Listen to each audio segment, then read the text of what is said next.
Oh, good morning. Yeah. Welcome to Monday Momentum. How are you this week? There's Sarah. Hi, how are you? Good morning. You have found us. This is Monday Momentum. Make some money, honey. We get together every single Monday morning at 7 a.m. Pacific, 10 a.m. Eastern Time for 30 minutes to launch our weeks right. And we're going to start out. I'm Julia Flynn Werre. You can find me on my website, makesomemoneyhoney.com. And I'd like to kick it over to my partner in crime here, Sarahcoolidge on the West Coast, where it's 7 a.m. Thank you, Julia. Woohoo! I want to congratulate you for remembering what time it is for me.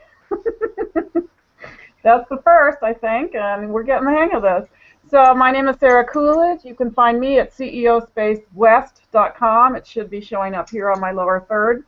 And again, like Julia said, welcome to Monday Momentum. The idea here is that we know that you might be kind of feeling lonesome. You're an entrepreneur, you've got your own little business, maybe you work out of your home, and it can feel like it's just you against the world. And we're here to tell you that it's not. It's us too. We're here cheering you on. We invite you to join us every Monday, 7 a.m. in California, 10 a.m. on the East Coast, to get your week off started right.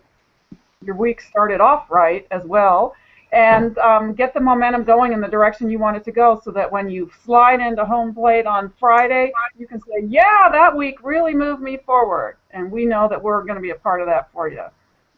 Back to you, Julia. Absolutely. Well, thank you, Sarah, for kicking it back, and I want to also welcome Phyllis, who just joined us this morning. Hi, Phyllis. Hi It's there. good to see you here. Hi there. And tell us what part of the country you're in, because I can't remember. Chicago, Illinois. Chicago, Illinois. Woohoo! What time is it there right now, Phyllis? It's 9 a.m. and it's still sunny and in the 60s. Woohoo! So we're getting the whole cross-country cross-section right about now. We have lots of people that are joining us that don't want to be on live. I will tell you that much. We have viewers who are all over the country who do not want to participate. Like Amy said, Tom didn't have any lipstick on. Amy, could you go ahead, and I'd like you to introduce yourself. Tell us your name, where you live, what the weather's like, and what you do. My name is Amy Menrat. I am a friend and client of Julia's. I am a realtor. I live in Maryland, very close to Julia. It only looks like it's 7 a.m. here, but actually it's much, much later. I just didn't realize that this was live and video. I'll do better next week. I guess it's great outside. I haven't even looked. Awesome. Well, thank you for joining. And then we have our band leader. We have Linda. Hey, Linda. Good morning. Chime on in. What's it like where you are? Today it's gorgeous. Last week it was like freezing. So That's a wonderful day here in New England. Awesome. Fantastic. Well, good. Well, the gang is all here, and we are ready to rock and roll. We decided we'd go over a couple of questions. Sarah, can you tell us why we started this wonderful hangout every single Monday morning?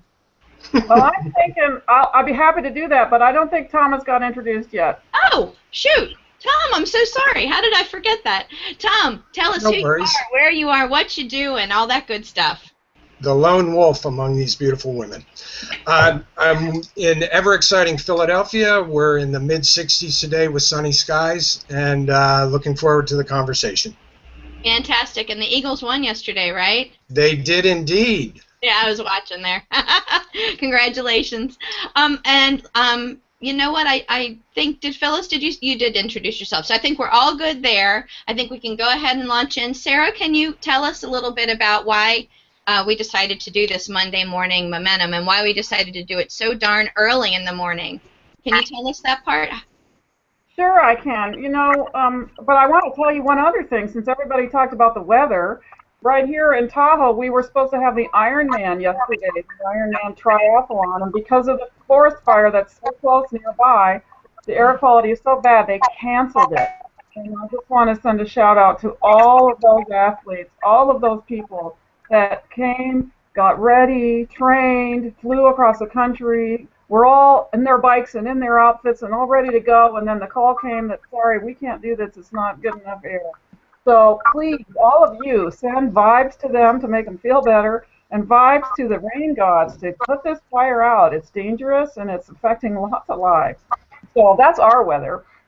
And the Monday Momentum, me and Julia have been working together for quite a while. We are both partners in crime on CEO Space as members of that, and that's how we met. And we do a lot of networking, and we do a lot of work helping businesses grow.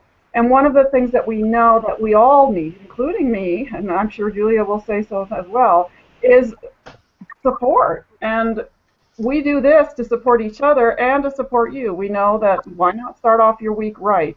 That we as solopreneurs and small businesses, as I said before, often kind of don't have the same kind of structure in our lives as when we, back in our former lives, had jobs. So we want to help each other to make our dreams come true and get to be independent the way we want to, but also keep ourselves accountable and moving forward, and that's the entire concept behind Monday Momentum. Every Monday, get up and get running. It's a new day, it's a new week, and you know you can move forward. And join us and we'll help you do it.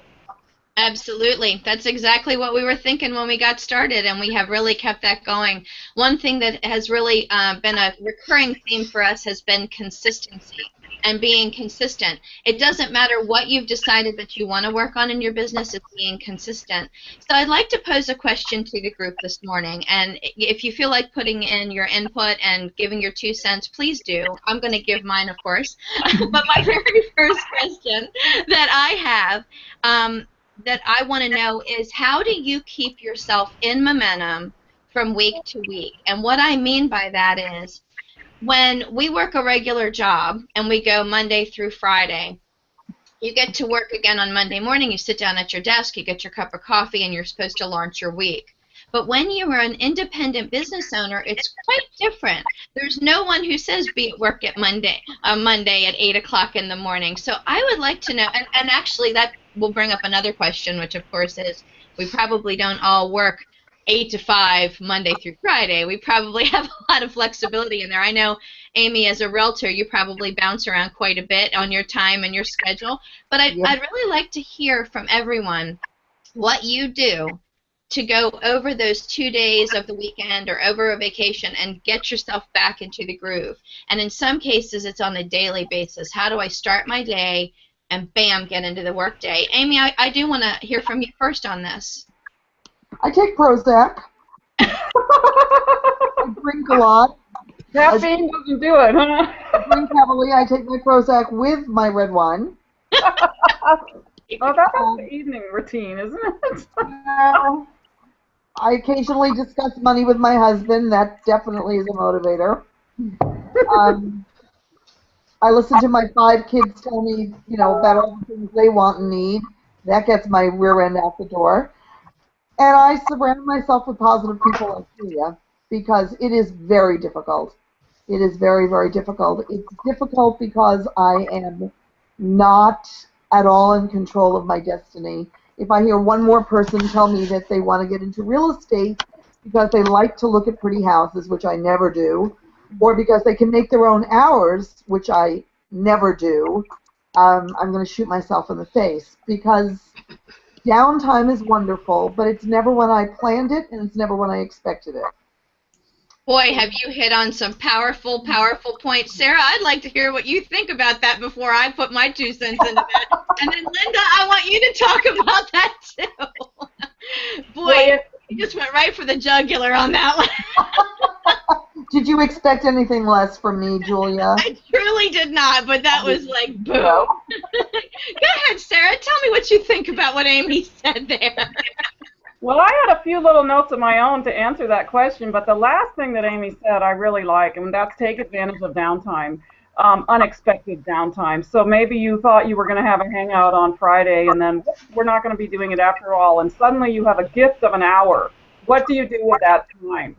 What do you have ready to do with that time, so that instead of saying, oh my gosh, dang it, my schedule just got blown away because something didn't happen that I thought was going to happen, instead you can say, oh, thank goodness, I have an hour, and look, now I can move forward on this thing. If you are, organized and prepared and have things with you at all times so that you can work, needing a smartphone that I'm learning how to use, getting the gift of extra time and taking advantage of it is a great way to be productive. I don't think that's quite an answer to your question, but I just love what Amy said there. I do too. Actually, I really honestly think that was powerful. Linda, tell me what you think, hon. I think maybe I need a life. It's all a labor of love, but I have so many things going on. It's not a matter of getting back into the routine. It's a matter of never pulling back from it. Um, I make my own hours. Yesterday I woke up and I had a migraine, so like I stayed in bed till noon. It was like, I can do this. You know, it didn't matter that it was Sunday or Tuesday or whatever it is. I make my own hours. So as far as momentum goes, and as far as, you know, getting excited to get back into the work week, because I don't get to take that downtime, it's just one continuous flow. Okay. But with that said, I'm going to Martha's Vineyard in another week or so. And I'm going to take my downtime. Going to Martha's Vineyard? I am. You are so cool. That just sounds so cool. And then I'm going to Vegas, baby. Woo woo. Well, Tom, what do you think? How do you both parts of the question? How do you respond to what Amy said, which I think is really powerful because we're all entrepreneurs here. But additionally, what do you do to keep your momentum rolling? I think those are great questions. I like Amy's answer of taking advantage of downtime and having something available on your smartphone or something that you can pull out of your briefcase to take advantage of that time, or just a book to read. You know, something to relax your mind. Downtime's important.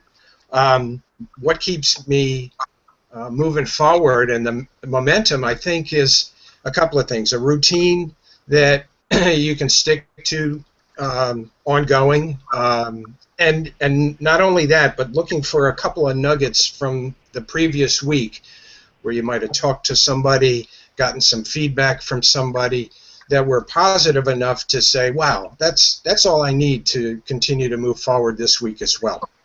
Wow. It's just like playing golf. There's one or two shots that you make that are enough to get you to come back again. That's awesome. That's fantastic. So I have Phyllis and Carol as well with us. And do either of you want to chime in on what you think keeps you going from week to week? Sure, I would love to. Great, Phyllis. Thank you so much. Okay, I had to reboot my computer, but I am back. So I like to work hard and play hard. I live for the sunsets at the end of the day with my family. But like Linda, I had a migraine on Friday, and that threw my whole schedule off. So I had a packed weekend where it was kind of blended together with work and play. So what I do is I compartmentalize because I've got so many things going on, and I'm a list person. So what I mean by compartmentalize is, of all the things on my list, I know where I could squeeze them into my schedule. I know how long it would take to do the different things on my list, and I kind of blend them into my schedule. Okay, I hear you. I hear you loud and clear. Carol, did you want to contribute at all, or no? Oh, sure. Can you all hear me? I can hear you loud and clear. Good morning, everyone. I like what Phyllis said about the compartmentalizing and working hard and playing hard, because I kind of do the same thing.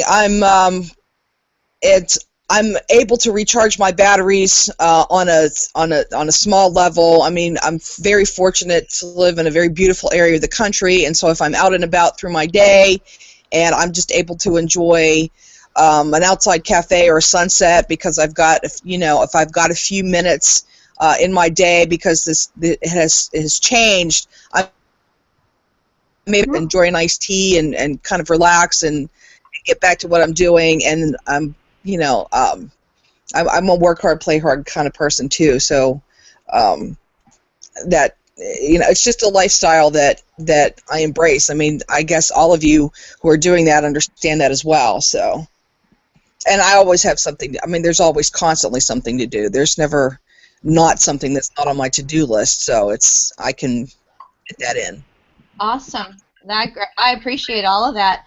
I will tell you that for me, I've had to decide that my playtime is like a part-time job. You guys all hit on a very valid point, which is compartmentalizing and making a list. But I feel like, and I've been an entrepreneur and worked for myself and by myself for almost 12 years. It'll be 12 years in December. And one of the things that I've really had to learn recently is that I must treat my personal time and myself and my husband one-on-one time like a part-time job, so that I can put that time aside and spend that time with him and with myself, or I won't do it. Yeah.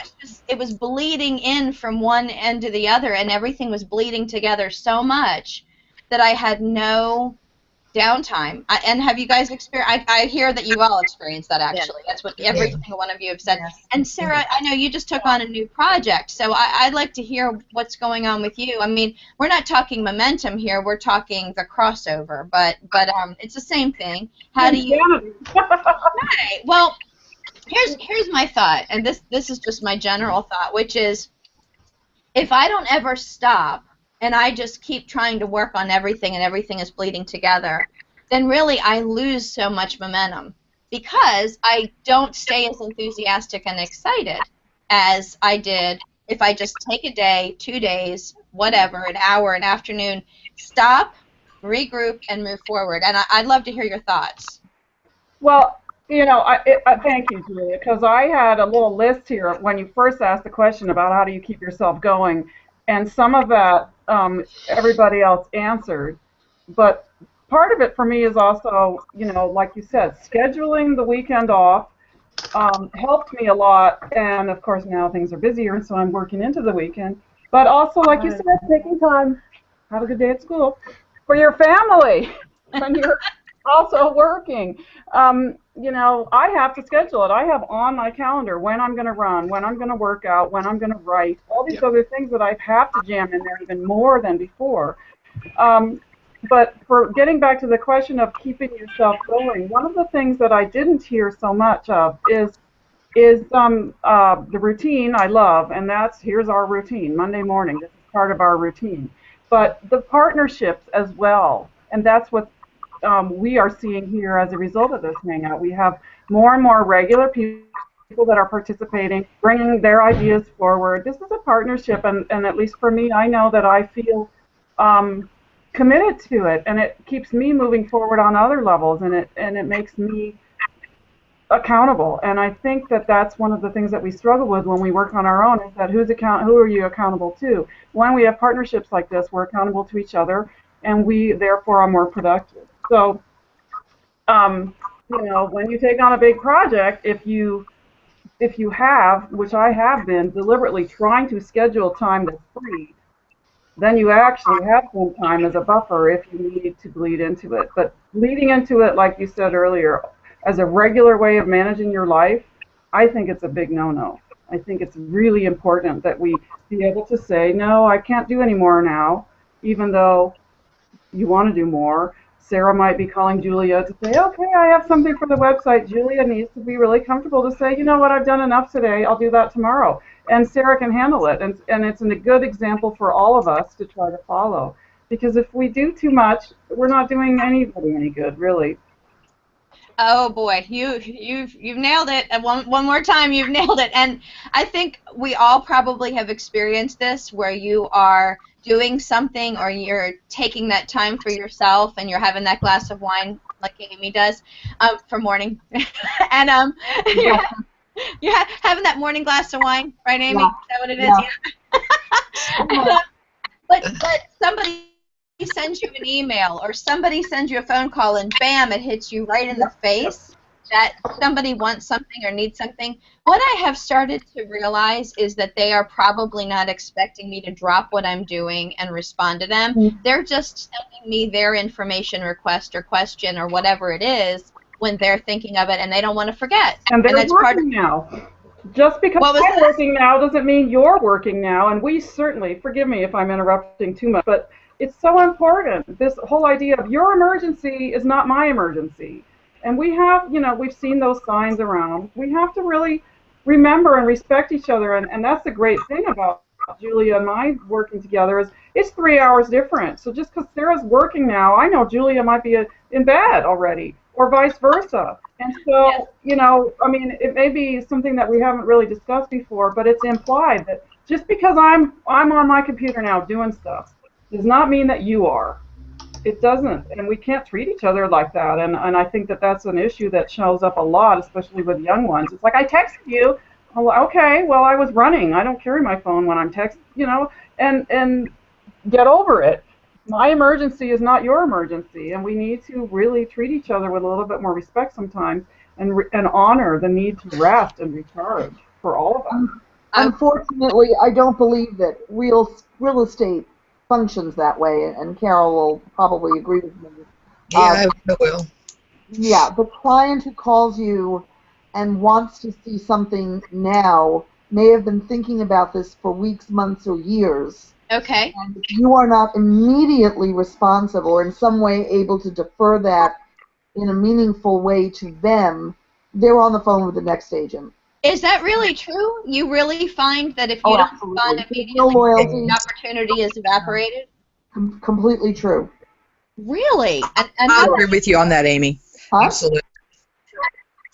What did Carol? I didn't get that. Carol said she agreed with you 100%. Yeah, no, it's very different from what you do. Really? Yes, and it's very disconcerting. Yeah. There are stories in this industry of people who've gotten up from Christmas dinner and met with a client to write a contract. Wow. Oh my God. Oh yeah. And that's why we have the need for the Prozac and the wine and all that stuff. You got it. I think you all mistook what I was saying about downtime, and I'm glad for you. You've got a way to put it in perspective. But for me, what I meant by downtime is that, for instance, this was a gorgeous weekend, perfect for showing properties. Okay. And I had no clients. Nobody. Now, if I knew last week I had no clients, I would have planned some family time. Ah, I see. But you're always expecting that call that says, I want to go see this, I want to go see that. And even reaching out to people did not result in any business whatsoever. I even had an open house for a listing, and the person sitting my listing had 0 visitors. Really? Is that because the weather was so lovely? It could be the weather. It could be kids' sports. It could be all the festivals and things that are so busy with in the fall here. There's something every weekend of a Sunfest in Ocean City. Right. I always laugh. If you want to see what the market is really doing, do not listen to the news. Don't turn to the pundits. Get on Facebook and see what your loan officers and your realtors are posting. Okay. I don't care how busy they tell you what they are. If every one of them is at RenFest, they have no time. I should explain to the rest of the country. RenFest is the Maryland Renaissance Festival, which is right by our state capitol, and so it definitely does have an impact on all of our lives in a huge way. I know it wouldn't mean, but I mean, like Iron Man yesterday, like when Sarah was talking about Iron Man, I guarantee if Iron Man had gone off, bam, the streets would have been closed. Is that true, Sarah? Yeah, well, and I think what Amy is saying is that, you know, if they're posting on Facebook that they're at the Renaissance Festival, they're not working. Correct. And that means they're not really as busy as they're trying to tell you they are. But Amy, I'd love to hear if you can tell us. I mean, because to me, it makes sense what you're saying, and it also, I'm glad I'm not a real estate agent, and I'm wondering, you must still have, if you've been doing this a while and you have had some measure of success that you feel like you want to keep doing it, otherwise you would stop, I imagine. Oh, how do you handle that? How do you manage that internally so that you don't go crazy and so that your family doesn't say, hey, you know what, you left at Christmas dinner, we're not really interested in you being a real estate agent anymore, it's not worth it to us? Well, it's an easy answer. I have only been a realtor, it's just going to be 5 years. And while I have been very lucky and done well for a rookie, I waited until my youngest child was in college. So I was a stay-at-home mom, more or less, for 30 years. I have 5 children. My husband is a total workaholic. And he works for NASA. He just got a promotion. He's very, very, very, very, very engaged in getting that set up. So when he's on the couch working and I'm on the couch working, it's perfect. It's very symbiotic. So I don't have that push me, pull you. And the few times the kids have ever said anything about my not being at the grandkids' games or that kind of thing, it's like, guys, you could have had a stay-at-home mom or a stay-at-home grandma. You can have both. There you go. I don't have external pressures. I have internal pressure. Phyllis, you're kind of in that same boat, aren't you? I mean, now that I'm thinking about your career, it's kind of the same for you, right? I mean, you have a fluctuating career like that as well, and you have a husband who works. And I don't know if Tom is in the same boat as well, where you have a spouse or a partner, an opportunity to have time, but is that... Sure. I think I can't comment on the real estate market or that industry, but is part of it setting the expectations with your clients as you start to build the relationship and saying, I'm available between 7 a.m. and 7 p.m. And, oh, by the way, here's a link to my calendar, and you can schedule time with me at your convenience. And Julia, we've done this together, where you've jumped on my calendar and scheduled time. But I think what Amy was saying, and I could be wrong, was that if it's a new client, if she doesn't jump on exactly. My clients, my loyal clients, are even more respectful of my space and my time than I am. And I will admit, there is very little I can't do on a second's notice with a cell phone. So I can be on the beach, I can be anywhere and still be accessible to most of my clients for most of their needs most of the time. I would not find it relaxing not to be aware of a concern or a question or a problem on a moment's notice, because it usually takes less time to respond than it would to worry about it all day and not enjoy myself. So but it is building fear and getting those new clients. I have a perfect example. I heard from someone, I got a call the other day from someone thinking he was calling the office about a listing. We got into a very long, involved conversation, and the listing he called me about was not appropriate for him. And I said, are you working with someone? Yes, he was. But the longer we got into the conversation, the more he realized his agent wasn't telling him anything that he needed to know about purchasing a home. So I said, well, would you mind if I sent you some listings I think would be appropriate to you? And he said, that would be great.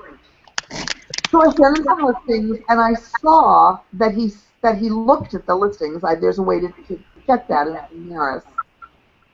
So the next day I had 2 back-to-back meetings where my cell phone was turned off. I missed a call from a number I did not recognize, which turned out to be his. Sent him an email saying, by the way, how did it go? Did you like the listings? And then when I realized it was his number, I called the number and said, I am so sorry. I pride myself on being accessible within 5 minutes to anybody who calls me. Just a glitch. Would love to work with you. I have never heard from him again. Yep. That phone call that I missed was the opportunity to knock that other agent out of the market. It's gone. Right. Well, we are actually at 10:30. Oh my goodness. And I want to say that Amy has given us some incredible food for thought that I have not even thought of, that comes into play being in a completely different kind of business than I'm in, and has given me a new awareness. I want to quickly scan through the things that we came up with as great ideas for keeping our momentum going from week to week. Phyllis, you said you compartmentalize and you make awesome lists. You work hard and you play hard. I'm not going to get everybody who contributed everybody's name, but we had taking nuggets from the previous week and having a routine. Tom, you mentioned that. And then making your own hours is really great. Taking advantage of unexpected downtime, Sarah, everyone kind of loved that. Making your own schedule, like Linda said, even when you're not feeling well, you can take comfort in the fact that you're making your own schedule. Staying around positive people, keeping up with positive people who want to move forward, and not pulling back from the opportunities, but moving forward and being as open and candid with your clients is something we've had as a recurring theme. Next week, I'd like to talk more about this. I'd like to meditate, think about, chew on what Amy has shared with us this week. Last week's conversation was about how do I market 2 different events in the same day, so I want to talk about that, come back to that. I'm going to kick it over to Linda. Linda, if you would kick it over to Sarah, and then we will wrap up because we're over time. So then, Sarah, you can kick it back to me. Linda? All right. Well, I really appreciate these calls. I always pick up nuggets from them. I love the compartmentalizing. I guess that is something that I do myself, and I just haven't labeled it that. So thank you for the label. That's awesome. Moving on. Sarah? You know, thank you, and thanks, Linda. I love the way you went through that whole list, Julia, and I'm just going to add 2 things really quickly because I think they're important. What Amy showed me today is that it's so important for us to really understand the industry that we're working in and to be able to accept it for what it is and structure our lives for it if we can. And if we can't, then we should take a second look at, is this being a realtor the thing I should do, for instance, or a real estate agent. Understand your field and what it takes to succeed in that field or in that project, however long you're going to be working in it. And then for Tom, he also said, you know, setting expectations with our clients and really, really setting boundaries. When we learn how to do that, we can manage a lot more. So I just want to throw those out there. It was a great call today. Thank you all. Thank you. Sarahcoolidge is my name. You can find me at ceospacewest.com. Back to you, Julia. Awesome. Well, I have to say this is one of the most spirited, enthusiastic, awesome conversations. I can't wait to do this again next week. Of course, this is a short call, only 30 minutes long, but you can join us for our longer educational and longer discussions every single Friday. We do a members-only call. It's only $7 a month, and you get 4 phone calls out of that per month. I cannot think of anything cheaper. We do network a little bit, but it's really focused on education and staying moving forward. I am so grateful to one and all of you for participating this week, for sharing your great ideas. This has been phenomenal. You can find me on MakeSomeMoneyHoney.com. I'm Julia Flynn Werre. I want to thank all the participants this week, and please send me your feedback about what you would like to see in weeks to come. Thanks so much, and we're off the air. Thank you.